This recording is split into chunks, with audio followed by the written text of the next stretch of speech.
Raha araka ny hita tao amin'ny midi Madagasikara dia piasan'ny jirama voadaroka no heverin'olona fa mpangalatra. No heverin'ny mponina ho mpangalatra ny piasan'ny jirama iray tany Toamasina raha nanao ny asany sitrika kontera. Nosamborin'ny mponina sy nofatorana izy ary nalaina sary niaraka tamin'ny filazana fa jiolahy. Ny ely haingana tamin'ny tambanjota sosialy ny sariny tamin'ny izany. Rehefa natao anefa ny fanadahadiana dia hita fa piasa aradalana ilay lehilahy ka navototra avy hatrany taoriany izay. Tompoko lasy tompoko vavy mialohan'ny hidirantsika amin'ny resaka izay ataontsika moa dia mbola toy ny mahazatra antsika foana abonné vetivety alohan'ny chaîne antsika ary asio j'aime ny vidéo, indrindra azadiny foana ny mametraka ny komantera. Ndeha aloha hidirantsika vetivety izany fanaovana abonnement izany mialohan'ny hirisoantsika amin'ny resaka izay ataontsika. Ndao ary tompoko lahy, ndao ary tompoko vavy, abonné vetivety ary ny chaîne antsika.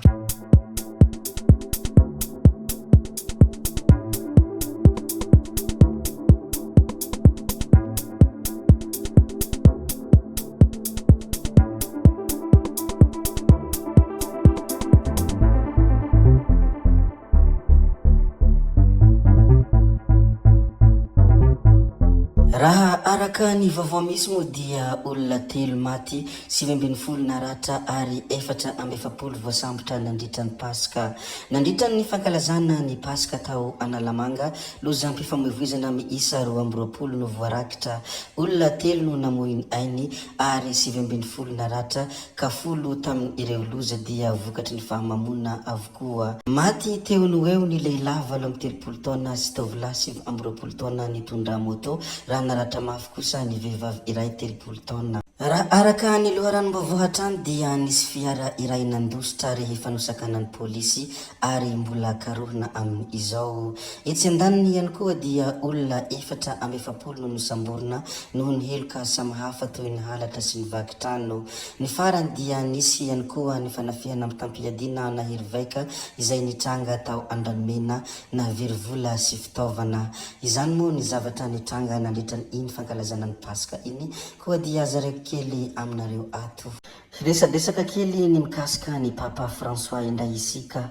Niavaka tamin'ny lafiny maro iny Papa François iny, tsy Européenne izy fa Argentin Jésuita. Nanaiky ny fisiany homosexuel izy saingy tsy nanaiky ny mariaziny.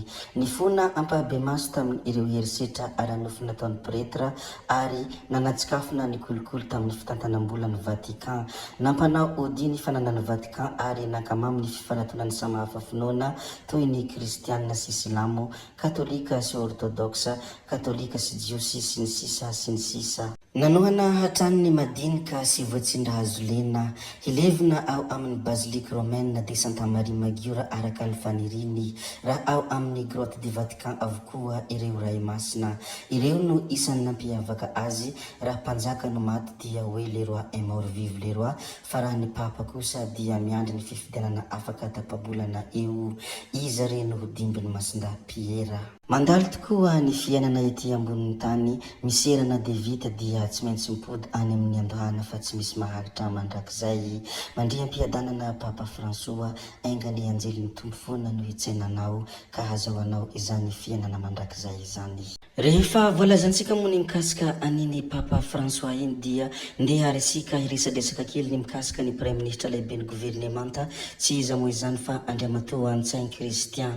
Migadina eto Madagasikara ny filohan'ny Repoblika Seychelles sy ny ramatoa vadiny. Raha araka ireto sary hitantsika ireto ary no hamarin'ny pejy anankiray izay mitondra anarana hoe lapany mahazo arivo dia nitsena ny filohan'ny Repoblika ny Seychelles Andriamatoa Wavel sy ny vadiny ramatoa Linda tao amin'ny seranam-piaramanidina iraisam-pirenena Ivato ny Premier Ministre lehibe ny gouvernemanta Antsainy Christian.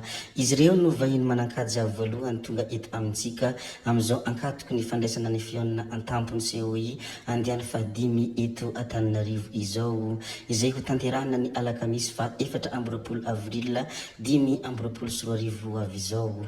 Nanambara izy ireo fa mitodika tanteraka amin'ny izany isika ankehitriny vavolombelony fisiany fiarahamiasa sy ny fifandraisana ara-diplomatika lalimpaka eo amin'ny Madagasikara sy ireo firenena mpikambana ao anatin'ny voamerany ranomasimbe Indiana izao fihaonana avolenta izao. Ary indrindra ny hisian'ny fifanankalozan-kevitra matahanina hanatratrarana tanjona iraisana ho an'ny fampandrosoana. Mbola miresadresaka mikasika ny Prime Ministra lehiben'ny gouvernemanta izay isika tsy iza moa izany fa Andriamatoa Antsainy Kristia ndeha ary ho resadresantsika indray ny mikasika ity zavatra anankiray ity. Izy ity moa dia fiarahamiasa mahagitra sy mirindra eo amin'ny Madagasikara sy Sinina nandray ny délégation ny Prime Ministra. Raha araka ny loharanom-baovao dia noraisin'ny Prime Ministra lehiben'ny gouvernemanta Antsainy Kristia tao amin'ny lapan'ny mahazo arivo ny délégation notarihiny filoha lefitry ny voamera iraisam-pirenena misahana ny fiarahamiasa ho an'ny fampandrosoana any Sinina.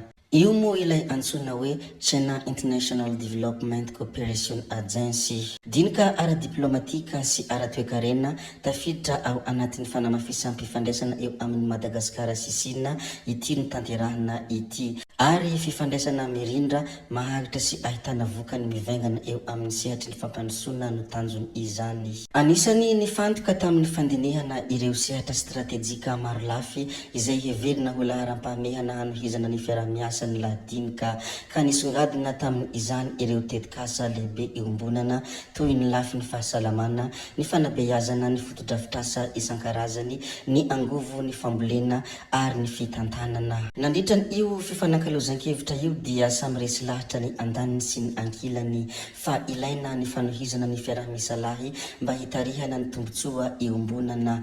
Vonina raha teo izy ireo hanaja ny laharam-pahamehana sy ny fanatanterahana izay tetikasa mifanaraka amin'ny tena filan'ny vahoaka malagasy. Voaresadresaka sy voalaza moa ny mikasika ny teny amin'ny lapan'ny mahazo arivo ndeha resika hiresaka kely ny mikasika ny vipanina Augustin Andriamananoro. Feheza ambonikazo ho fankasitrahana ny asa.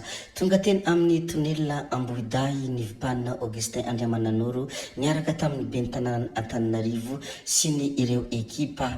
Notoloran'ny Augustin Andriamananoro feheza ambonikazo ity farany miaraka amin'ireo olona nanaradia azy.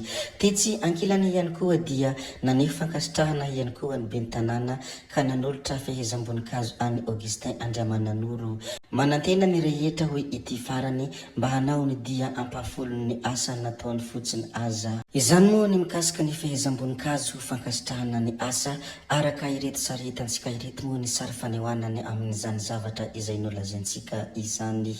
Tompoko vavy izy tompoko lahy zay ihany koa no namarana ny videontsika koa dia mankasitraka anareo na vita nahay hatramin'ny farany ary mbola manentana anareo foana ny mbola hanaraka ny video manaraka izay alatsaka hiato misesisy tsy mijanona tsy anky hiato zay fa tsy ataonay lavan'ny resaka hametra veloma izahay veloma vetivety fa tsy hoe akory veloma mandrakizay amin'ny manaraka indray no manao ny misimisy veloma ary tompoko lahy veloma tompoko vavy gaby oie tsao tsao amin'ny manaraka indray io.